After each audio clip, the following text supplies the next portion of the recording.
To the lost souls, the disintegrated spirits, the wanderers, the dreamers, and the seekers, welcome to the Embodied Podcast. I'm your host, Dr. Danielle McGinnis. Our work in this podcast will be to foster healing, transformation, self-expression, creativity, and the development of consciousness. So with our intentions grounded firmly, let's settle in and do some integration work.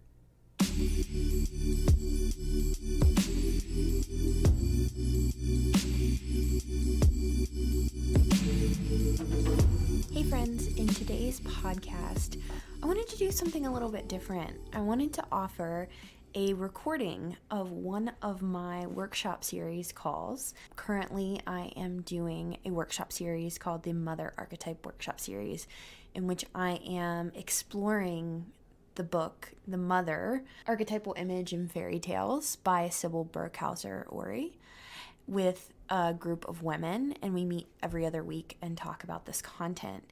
And I felt like the first call that we had into this workshop series was a really informational, digestible call into what is the mother archetype? What are we working here when we're talking about images, archetypes, fairy tales?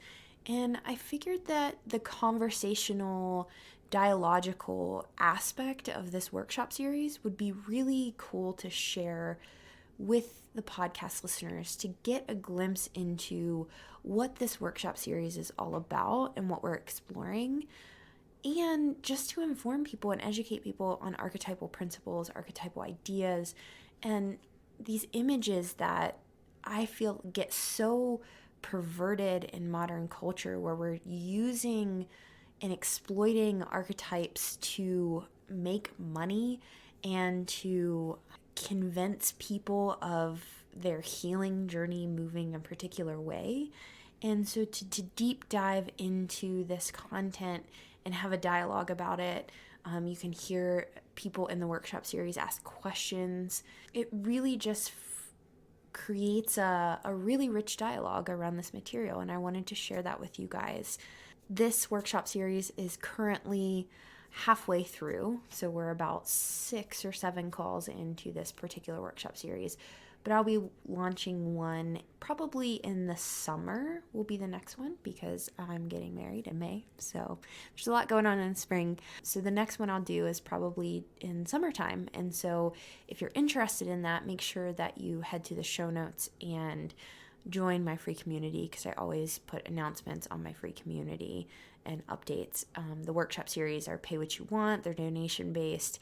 It's just a space where I like to share. I like to share this space with a lot of like-minded individuals who like to kind of pull on threads just like I do. So it's a blessing to be in conversation with these ladies in particular. So I hope that you enjoy this unique podcast episode. And if you have any questions about the content, feel free to reach out and ask them. I would be more than happy to answer. And with that, enjoy the show. Welcome to the Mother Archetype Workshop Series. Really what this material is about, and the reason why I started workshop series, was so that I could create a space where we could learn how to engage with this like depth symbolic material in a very gentle, easy way, and you can learn to engage symbolically. This one in particular is about engaging with different images and different fairy tales, and I think that that's just really, really important, because so often we get so caught in personalistic psychology, and we get like almost spinning in cycles around our problems. And I feel like this symbolic depth lens is a really good habitual pattern breaker to get you in training your symbolic self to see different patterns, to relate to patterns in different ways. And especially with this particular archetypal image, the mother, this is something that affects any person, any human across the board. Like, this is one of the most foundational archetypal images and one of the most important. And so hopefully as we go throughout this book, I can create some clarity around the mother image and how to work with the personal mother, how that balances with the archetypal mother, what's the difference, how do we work in both of those realms, and also how to learn how to read fairy tales symbolically, because that will also help you with tending your dreams too, I think, because they both spring out of similar places in the psyche. So if anybody has a pressing question about the mother archetype, now that we've started the call, you can definitely interrupt me and raise your hand, and I will click on you and we will unpack and explore. But really, so I invited you guys to just read the introduction in the first chapter, which is really just trying to describe the mother archetype and this particular lens. And so I wanted to cover that first so that we could just have a foundation before we dive into the next, like the terrible mother and the jealous mother and all these different shades of the mother. So first and foremost, the notes that I have here. So it's really important to recognize the difference between like most modern psychologies and Jungian psychology and depth psychology is the fact that, so Freud is one of the founders of depth psychology, and Freud basically said that all unconscious content is just repression. So it's basically our personal experiences of the world, and the things that are intolerable to our ego just get pushed down and they're like repressed into the unconscious. And so Jung came along and was buddy with Freud for a little bit, but at some point he was like, I don't think that that's actually fully true.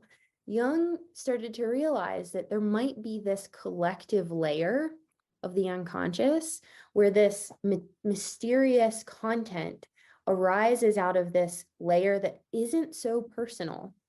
So there's these deeper patterns and symbolic myths and stories and themes that come out of the psyche that interact with our personal unconscious and then come into consciousness. So that's really the difference between like a Freudian, which is most modern psychology, even though they won't call themselves that, this like personalistic psychology and looking at the unconscious as just like, that's just shit that I repress down. And this like Jungian depth lens that says, actually, there are patterns that have run throughout humanity here. And one of the most prominent patterns is the pattern of the mother as the creator, the mother as the destroyer, the mother in the form of death and rebirth motifs. So the mother is one of those like fundamental patterns arising out of the collective unconscious. So Jung said that fairy tales emerge out of this collective layer. So if you were to ask most depth psychologists, they would say that like fairy tales aren't created by the personal psyche. They come to people and they're written, they emerge out of this layer of collective unconscious. So it's not like the person's like, oh, I'm going to write a fairy tale about blah, blah, blah. It emerges out and it's actually addressing specific patterns that are going throughout humanity at that time and have been going throughout humanity for ages. So they use symbolic language. It's not like this like anecdotal story where it's like, oh, I went to the grocery store and then I picked up this and then I did this. They're using symbolic language. And so we have to learn the language of symbols to engage with this deeper layer of the psyche. Often when we're in the personalistic layer of the psyche, it's like we have a person, our literal mother, we have a literal event, we have a literal father, we have a literal boyfriend, but then there's this deeper layer where it's very symbolic and it's like a little bit less clear, a little bit harder to pin down. Sarah, what's your like, I don't know, like, yeah. kind of? It's the same as always, honestly. Like, I feel like I just understand, and then I read something, and then I'm just like, what the hell is going on? And Mm-hmm. so I don't know. I think that's just I'm very I always think critically and overanalyze things a lot. Well, maybe not overanalyze, but I'm analytical for sure. And Mm-hmm. so then I'm like, well, why would we just talk in myths and symbols when we could just, right? So that's kind of, and that's even kind of how when I was thinking when I was reading it. So yes, I have questions, but I don't know what they are. Perfect.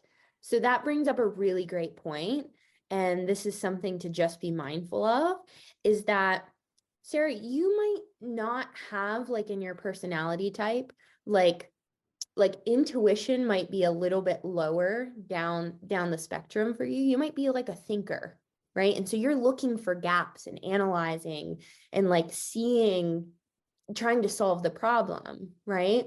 And for me, I'm like a dominant intuitive, and I'm like images, images, images. And so it might hit a little bit differently for me, but then when I get into an analytical place, I'm like, but why would we analyze that, right? So just to recognize that one isn't better than the other, but we all need different levels of our personality type to feel whole. And so I think that, you know, culturally, it's really important that we can analyze and have strategy and think linearly. And if we were always thinking in symbols, we would probably be very undeveloped culturally, right? We would be not as developed as we are. So we need some of that analytical structure, but just recognizing that's not the only way in which to see reality, that there's a reality underneath the reality that we see linearly. And that's a big thing about fairy tales, is they speak in image and symbols, and they're timeless. And why would we speak in image and symbols and have this timeless aspect? Well, if we come across an experience of our own suffering and nothing has spoken to that before, we feel completely isolated and alienated in our experience. And that's what these myths and stories and patterns can do, is make you realize that you're held within a deeper substratum of reality, if that makes sense. You're not the only one to experience suffering at the hands of the mother in this way. This is a common pattern and a motif. So it helps you feel not so isolated in your own personal bubble. And so I found that when we can find a myth or a story or an image that really speaks to us, it helps contain some of our experience. We don't get so stuck in our cycling around it just being us and we're the only one that ever experienced that. Does that make sense to you guys? Yeah? Okay, great. So I think it's really important that we talk about the difference between the personal mother and the archetypal mother. Yeah, it's really important. So the archetypal mother, basically what we do is we come into this world with, it's almost like this open space. It's like this, we have all these different categories of father and mother and hero and all these different categories of experience, but they're basically patterns of the archetype, but then we have to experience reality to actually engage with that archetypal pattern. And so we experience the mother first through a personal experience with our mother. That does not mean that our personal mother is the pattern itself, because the pattern itself is unknowable. It's just revealing itself through stories and myths. But we can get different shades of that archetypal experience through different experiences with, let's say, our mother. The archetypal mother is unknowable. The archetypal image of the mother, we can find that in these stories. We can find that in, in this like moon motif, that's like mother image, like the image of Sophia, different goddesses. You can see these different images play out, but ultimately Jung said that the archetype itself is unknowable, and we can only gain access through these images and stories. And oftentimes, I like to describe archetypal energy as like, think of the archetypal energy coming from this like unknown layer of the psyche, and it's like 100,000 volts of energy. It's like big divine energy. It's like big energy. And our personal energy levels are like maybe 25. And so when we get around this archetypal energy, there's like we call it a numinosity. It's like a feeling of being around big energy. And when we are little, that is what our parents are to us as children. Our parents carry this big energy, like they are the gods in our lives. And it's really important at some point in our lives, we reconcile that like our parents are not gods. And if you can think back to an experience in your life where that has happened, it feels like a kind of falling down, because it's like you're not living with that like big voltage energy anymore.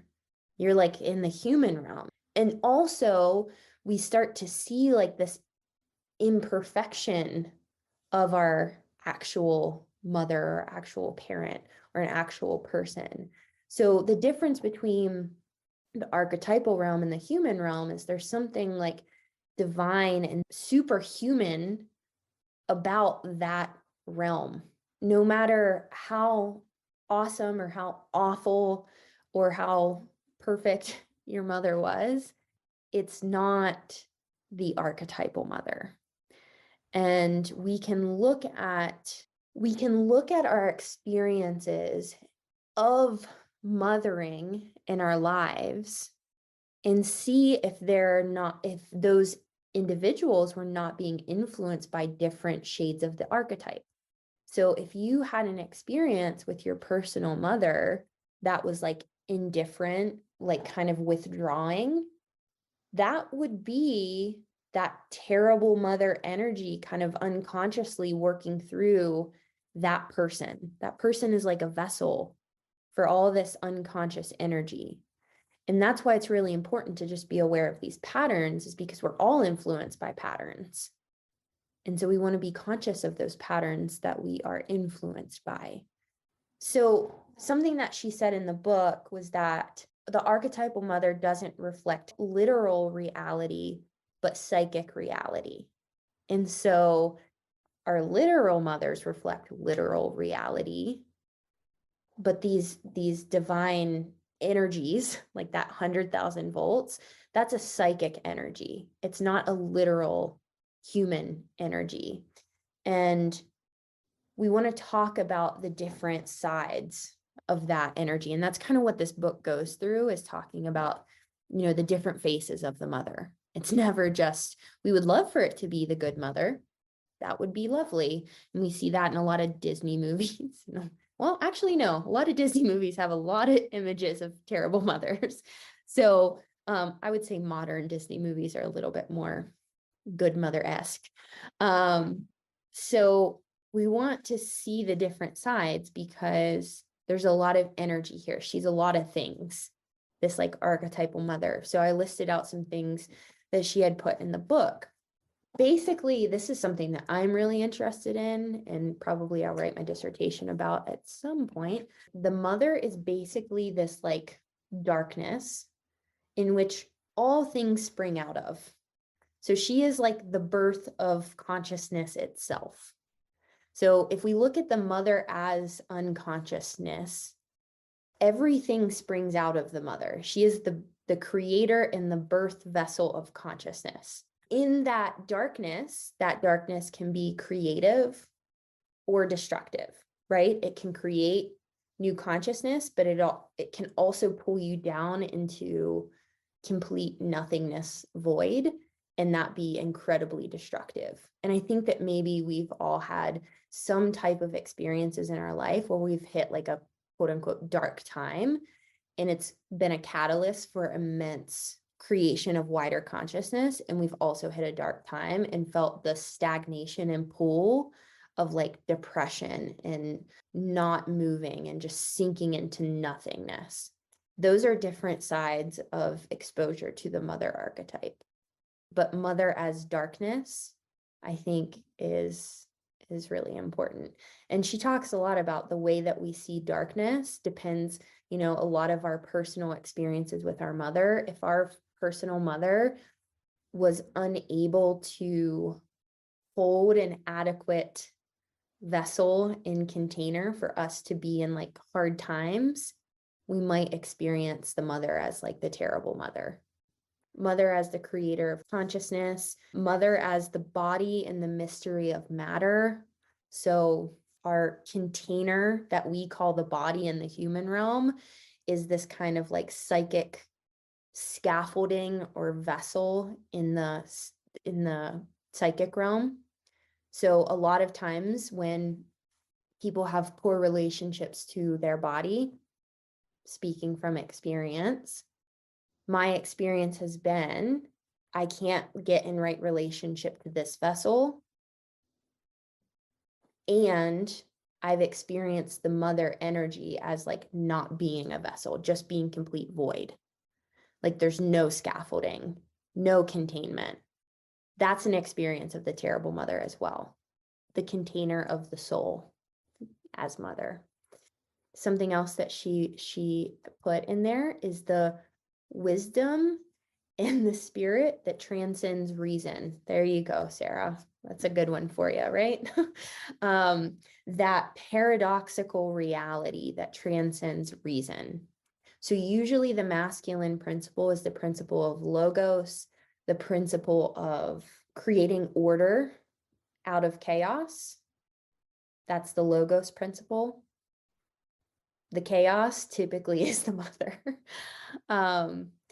If you experience that chaos as creative, that's the positive mother. If you experience it as destructive, that can be the terrible mother.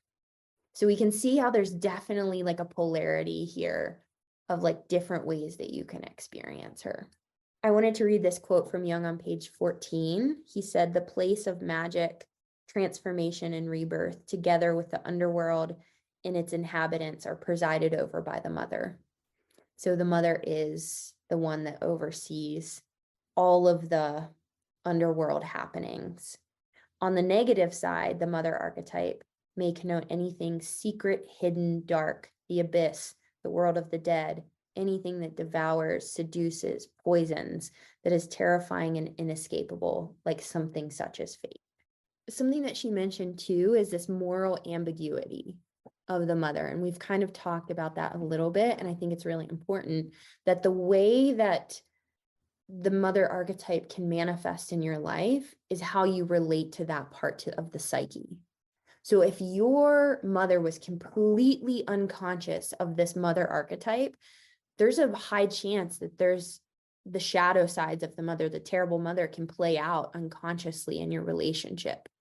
And if you are not conscious in relating to these different sides of the mother, that can affect the way that you emanate this energy unconsciously. And so it's really important for you to be aware of how this energy plays out in your life. And you can get an understanding of that by reading these fairy tales and seeing how these fairy tales sit with you. If you can see yourself in different characters as opposed to others. And so I'll give you some like tips and tricks for how to engage with this material. For some people, engaging with the instinctual realm, which is the realm of the mother, can be incredibly dangerous. So like going into the realm of like body and sensation, it's like, no, absolutely not, right? It is dangerous. And for some people, it's like, and I am here and I have settled and everything is okay. Most people, I'd say, in modern culture are just terrified to be in this vessel that is body. And I think that's a very large reflection to see how the mother archetype has played out throughout humanity over the past couple thousand years, actually. But again, we can see how this archetype is experienced in us based on how we experience these stories, how we experience specific characters in movies, things like that. And something that I really love about archetypes, it's the eternal experienced in the unique. You can see the eternal patterns experienced in your unique personal life.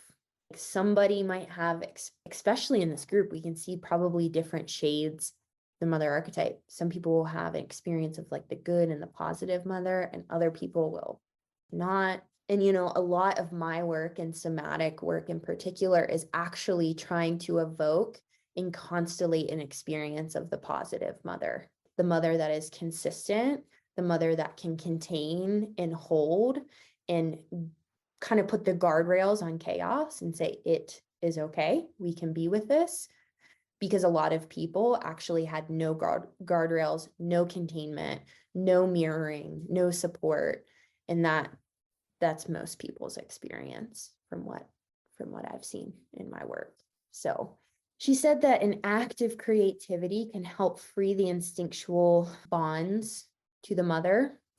And so there is this motif that is really interesting. I mean, you see it in a lot of hero motifs, the hero conquering the dragon. And we talked a little bit about this in the Wounded Woman motif, where that's the image of the dragon as like the complete, like primitive, instinctual energy of the unconscious. It's completely undifferentiated instinct. That's really dangerous energy. And so sometimes it takes an act of creativity to creatively engage with that really instinctual energy so that we can differentiate ourselves from it. Otherwise, we're usually unconsciously possessed by it. If you have images of snakes, dragons, lizards, things like that, there might be this connection to that deep instinctual mother energy. So just keep that in mind, because you can watch your dreams as we work through this content. Another way that we can see this connection to this undifferentiated instinctual mother is our attachment to unconsciousness. If the mother is the unconscious, the like undifferentiated unconscious, like there's unconscious material that we're like getting to know, but then there's like compulsive habitual patterns that run our lives.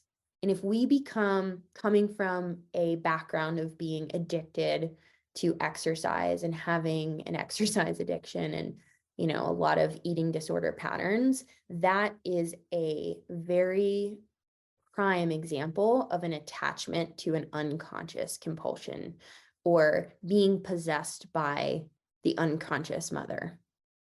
It's like that is it, the undifferentiated unconscious. It's a great example. I wanted to talk about a small quote on page 11, or just a part of the text in the third paragraph. Okay. Where it says, they're talking about, I think, the psyche and the unconscious, maybe, and they say it is different in that it does not speak in abstractions. It speaks to us in images and symbols. Mm-hmm. Which confused me. I sat with that for a long time because I know that images are concrete. It's something that you can like look at visually. Mm-hmm. Like when you ground a metaphor, you ground it in an image, right?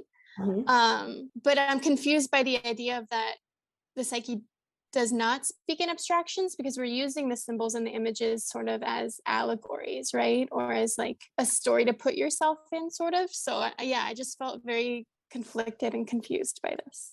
So that's kind of the difference between definitely the way that modern culture uses archetypes.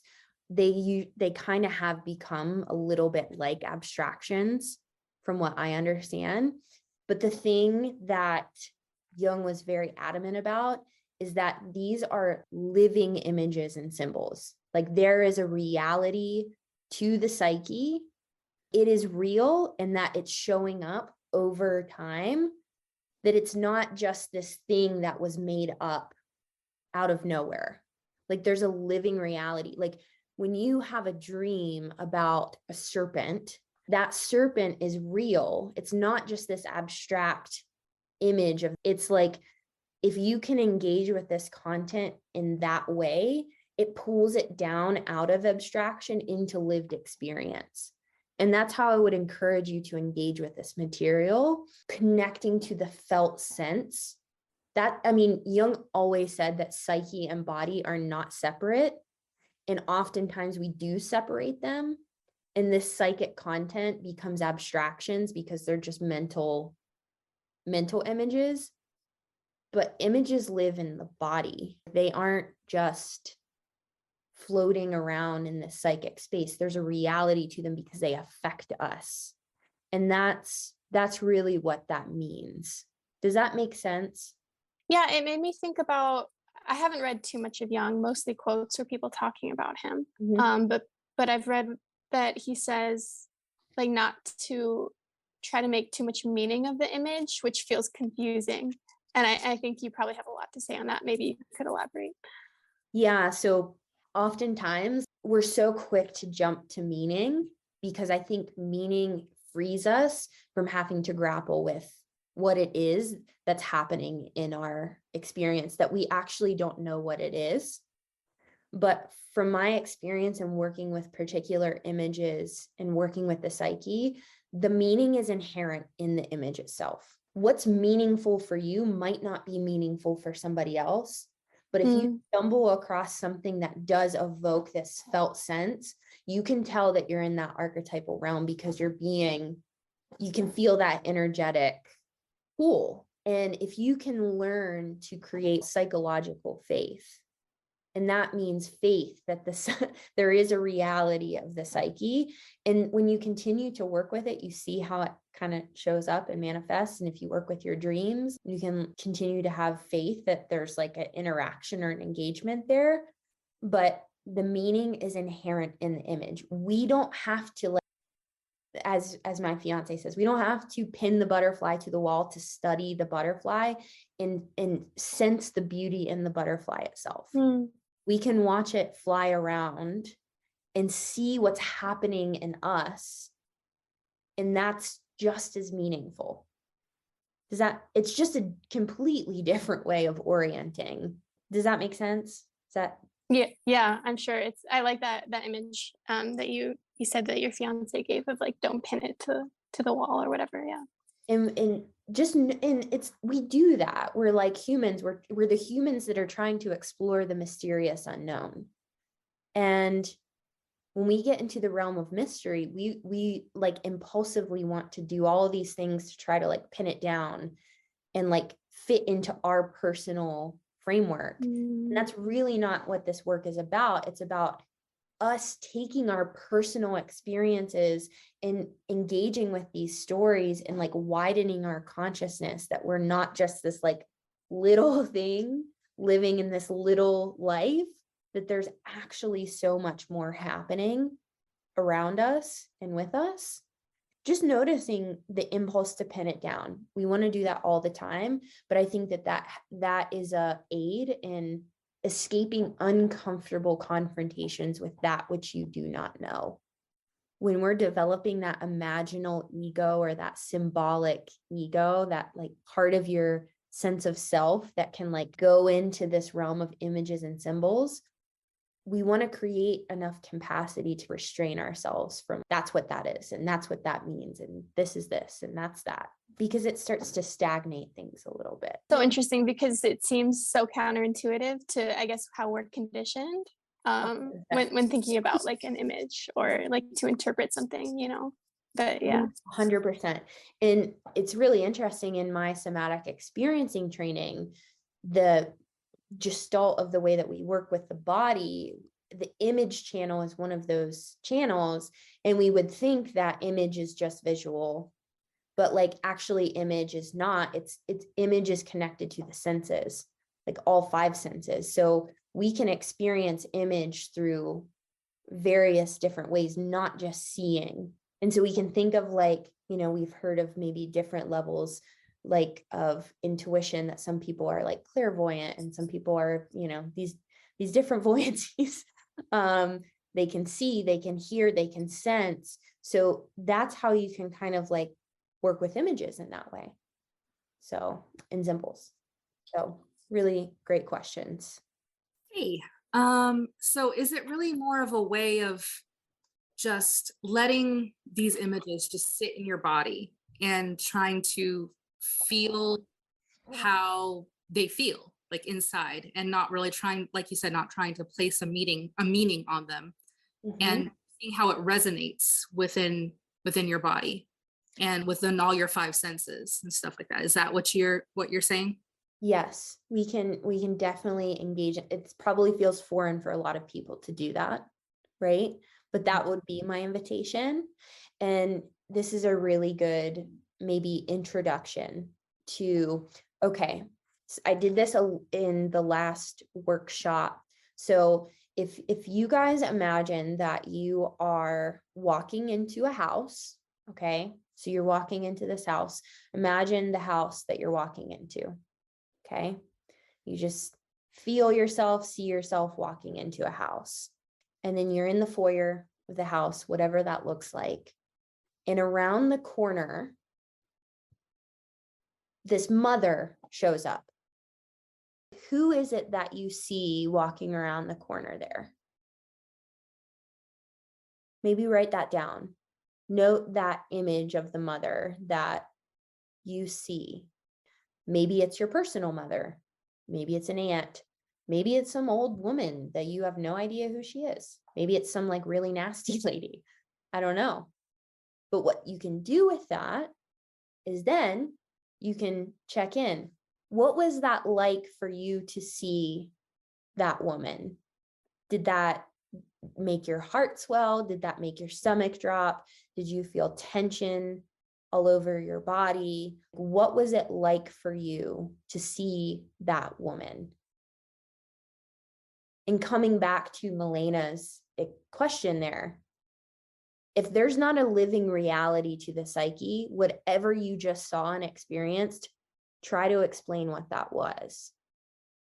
What is that? Where did that come from? Like, where do those images come from? Right? That is the autonomous nature of psyche working. And that's what we want to tap into when we're working with these particular stories, is we want to, at least as much as we can, allow space for that autonomous nature of psyche to move. So when we're reading these stories, we can put yourself in the position of the main character of the story, and then put yourself in the position of the mother in the story and read it both ways and see how your felt sense experience changes based on the different ways that you engage with that.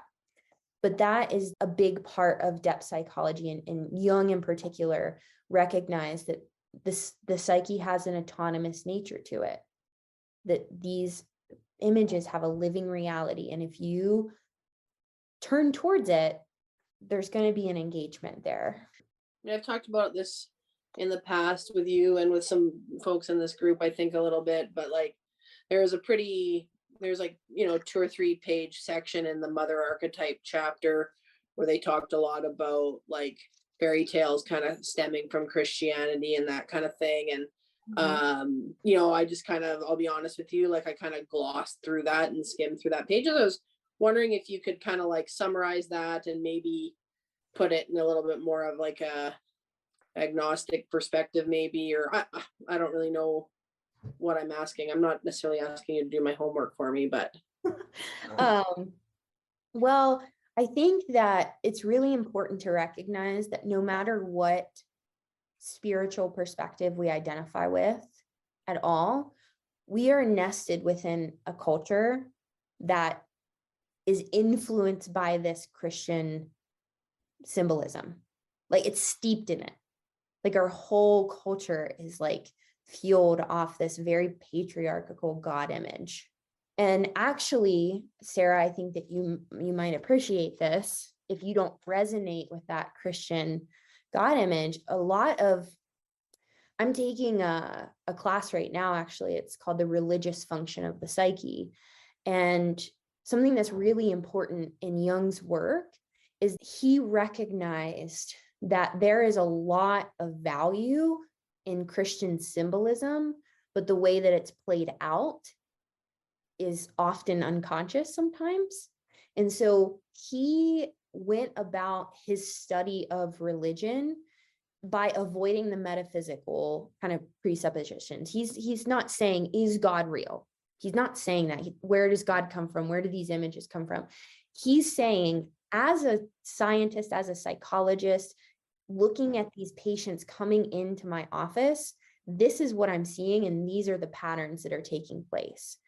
And what he's saying is this Christian God image has this image of this Trinity of the Father, the Son, the Holy Spirit. And he's saying, actually, I think that he called it the unholy Trinity. There's some missing factors here, which is the body, the feminine, and evil. And those are the parts of the modern Western Christian worldview that are put into the shadow and not processed. And really, it's not neglecting that we live housed within this Christian worldview, but bringing up and realizing that, like, okay, if we do live within this worldview, they're going to be these stories might be influenced by the culture. We can't escape out of the culture that we live in, no matter how much we want to. But we can look at the shadows of that. Does that make sense? Yeah, I think that's a really interesting way of kind of reflecting on that. And you're right, like I don't know whether you believe the sky is blue or not, like the reality is that a blue sky is part of what you see every day, right? So like that kind of Christian symbolism for sure. And as you were saying that, and I remember reflecting on you talking a lot about patterns, and it's like that's obviously a pattern that I have, in that I don't know if that's what you mean by patterns, but that like pushback whenever that kind of stuff comes up in a lot of the work that we do, I do, whatever. I have like that same reaction all the time too, which is interesting and something that I can certainly reflect on more, I think. Yeah, and just opening to the fact that it doesn't have to look like the fact that we're in this worldview. Yes, we want to like acknowledge that, but you don't have to identify with any particular religion to exist in this space, right? But we're talking about the patterns of spirit and matter. That's psyche and body. That's what we're talking about. And so spirituality is kind of psychology, in my opinion. And if we're looking at the reality of psyche, of this kind of spiritual content, these images, these stories, that is spiritual content. We can trace those patterns, and it doesn't have to necessarily go in line with these traditional worldviews. But we have to realize that they probably are a little bit influenced. And also Jung himself, despite, being a huge advocate for the feminine in psychology and showing the gaps in religion, I mean, he had his own shadow stuff too. So we can just be open and flexible in the way we play with that. And like another thing that Jung was really adamant about is like, there's a lot of Eastern patterns, like the yin and the yang, and these different, the Tao and, Hinduism and Buddhism, like those are amazing and they hold a lot of wisdom. But he did warn and advise the Westerner to be careful when jumping to the East while neglecting your Western religious shadows. Like you can't just go East and acknowledge the fact that like you were raised in the West and there's no like acknowledgement of the feminine, of the body, of evil, of all that. Like you can't escape your culture by going to another one. You have to acknowledge the shadows that you are born within. And I think that that's really important, that we all, if you were raised within this Western worldview, to acknowledge that we can explore these things and we can ask questions and we can definitely be interested and pulled into these different ways, but we have to acknowledge the shadows. hopefully that helps kind of like bring some of that to light. And the big thing about working with the mother in particular is like the mother is pretty neglected, and we have the divine mother, and then she was like she was like ascended, like the ascension of Mary, whatever. She's not even on the ground. So now we're just left here on the ground with all of our messy feminine shit, where the Mary gets ascended into spirit realm. So we really want to be cognizant of like, okay, so when we bump into that mother of darkness, of blackness, of the underworld, of the dirt, of the matter, of the chaos, if we don't have the capacity to be with that, that also might be partially our patriarchal worldview. It's more comfortable for us to be in spirit than it is to be in matter. That is just part of our worldview. So really great musings and questions, Sarah, because I think that that's actually really, really important. You said something that like sparked things that I've kind of seen around me recently about like masculine and feminine, where you said spirit and matter as like psyche and body. Mm-hmm. And it kind of put me into two different trains of thought, which was one in the book, I think on page 14 and 15, the author talks about the mother being like a content of the unconscious and also a symbol for like the whole collective unconscious. And also sort of how the mother, like, or the feminine represents both like the body and the psyche, right? Mm-hmm. Which is like a super paradoxical, kind of confusing concept, because it's also like, there's also other ways to look at it, which is that the man is like, or masculine is like spirit, and the woman is the body.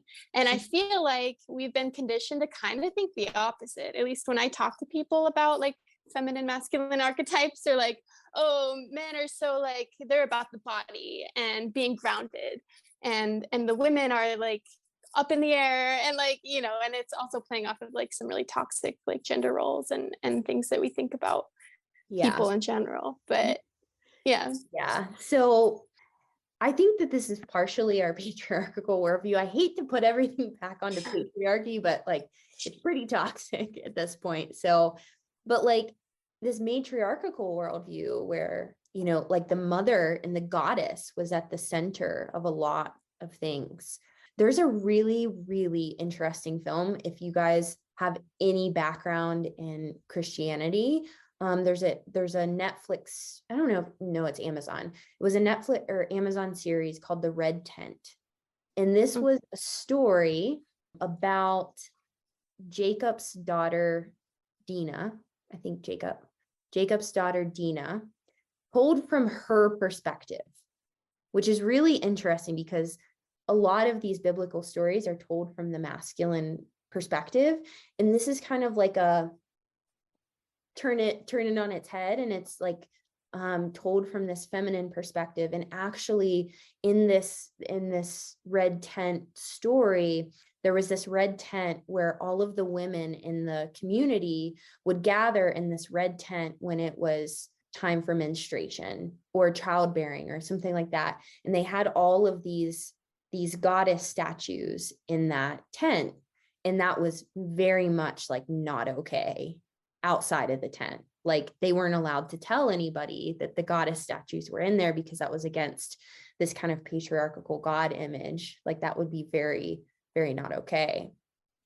And so it's a really interesting story about just seeing through the eyes of the feminine in a very ancient time, because this has been going on for so long.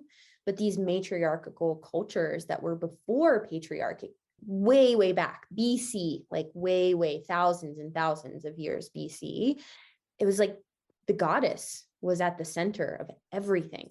There's also another really great book if you're into mythology, one of the most comprehensive books on matriarchal cultures and goddess images. It's called The Myth of the Goddess, and it's by Barron and Cashford. It's called The Myth of the Goddess, Evolution of an Image. But if you're interested in, you know, those ancient historical cultures, this is a really good book. But with that being said, the goddess was at the center.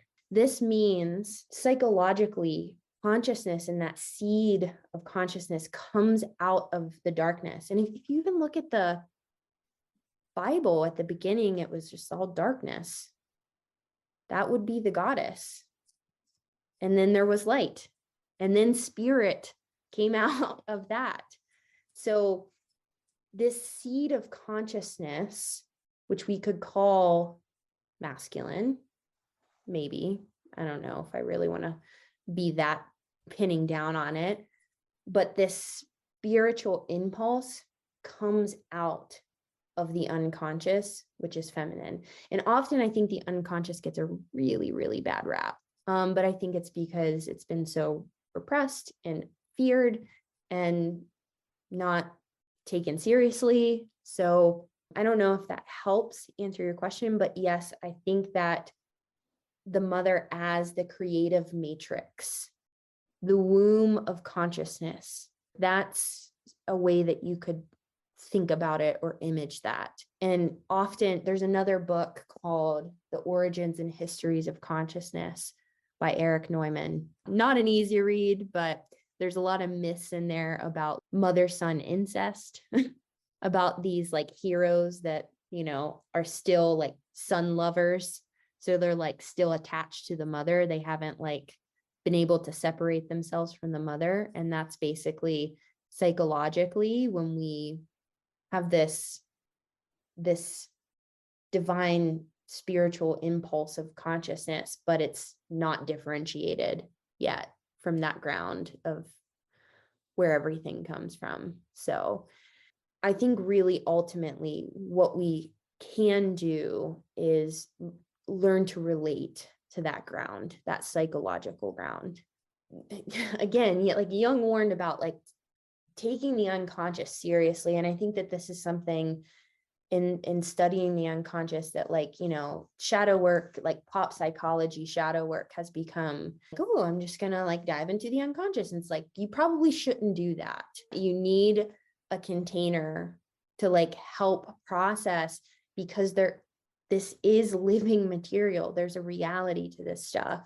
And we just want to do it carefully and slowly and titrate that, because some people like dive in and they see something. It's like the Medusa, right? They see something that they don't want to see and they get paralyzed and they freeze, and then they're stuck in that energy experience with the death mother. It's like, Jung told you not to do that. I think it really is distorted culturally right now, but I also think that there's this resurgence of these conversations is really important, because I think that even if we're bumbling our way through it, sugarcoating it, the fact that it's like coming up and we're stumbling through it just means something. It's trying to come to consciousness. I think we're still identified with the unconscious a little. So yeah. Hey again. So I know you said that Jung warns people not to just go into it. And you said something about having that container and going about it slowly. Mm-hmm. Can you be a little more specific about that, and how, because this shadow work has been an interest of mine lately, and just wanting to know if you have a recommendation on how you would go about doing that. Well, you're here. So you're creating definitely a container for yourself. But I think he always warned about, like, if you're going to be engaging with unconscious content, like have a person that you have designated to make sure that you can kind of keep you grounded in reality. Because if you're working with these energies, and I think we see this in a lot of shadow work communities, you can get inflated with that energy. And then these leaders that are talking about that can speak as if they're gurus or they know what it's like. And it's like, actually, the more we do shadow work, the less we know. But like the shadow is the parts of our experience that are unbearable to our sense of self. So I think we can make shadow work creative.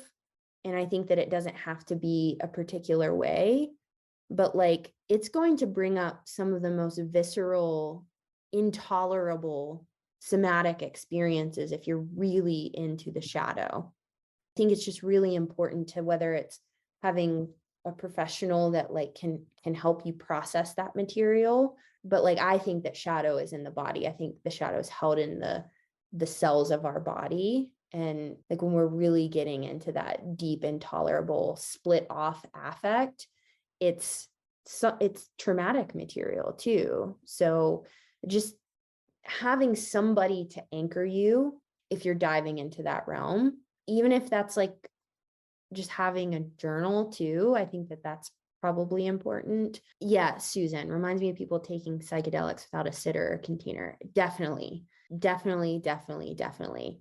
And I think that like you would know when, hopefully, you would know when you start to like push that boundary, right, between like what's coming up.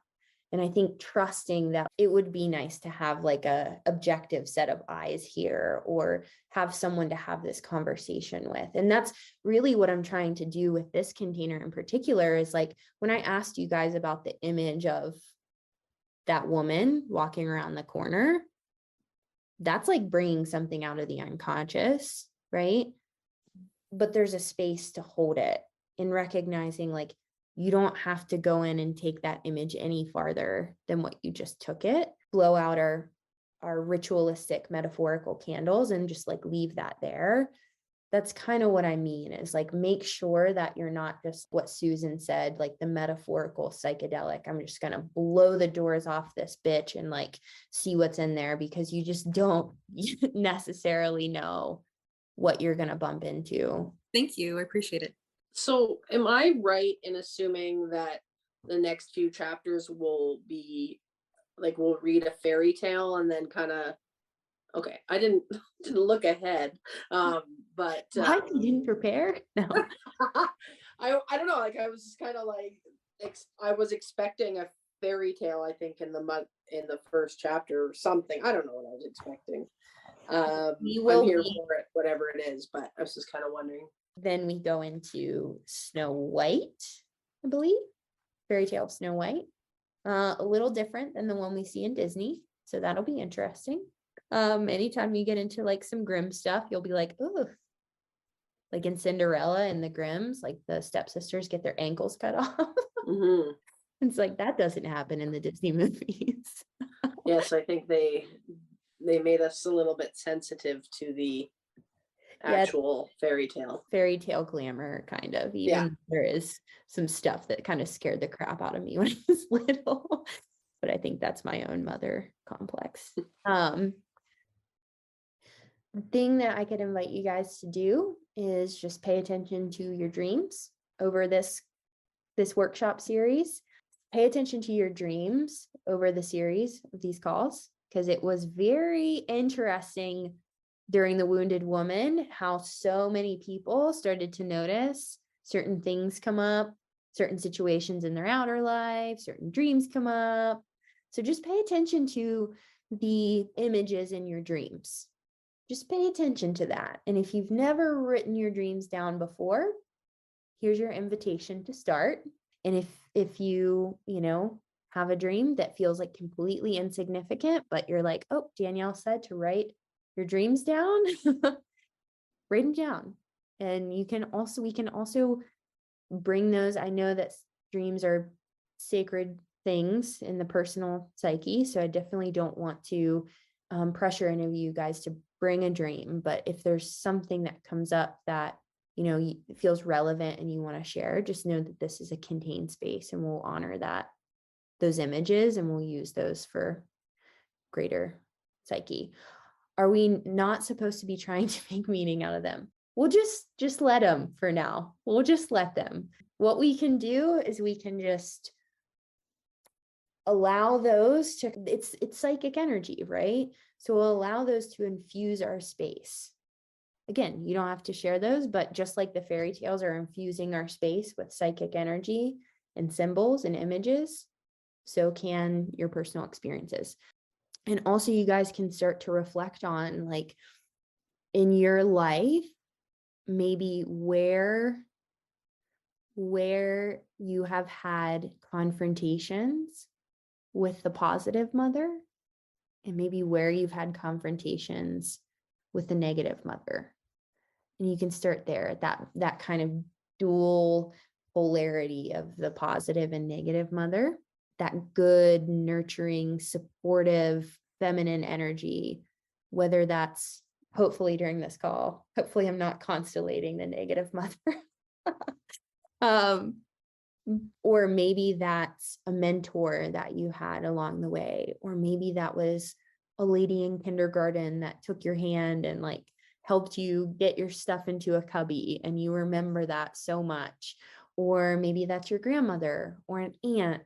It doesn't necessarily have to be your mother, but these personal experiences of the positive mother, and then personal experiences of the negative mother, the rejecting mother, the absent mother, the criticizing mother, the absent mother, the withholding mother, the shaming mother, the poisoning mother. Think about that.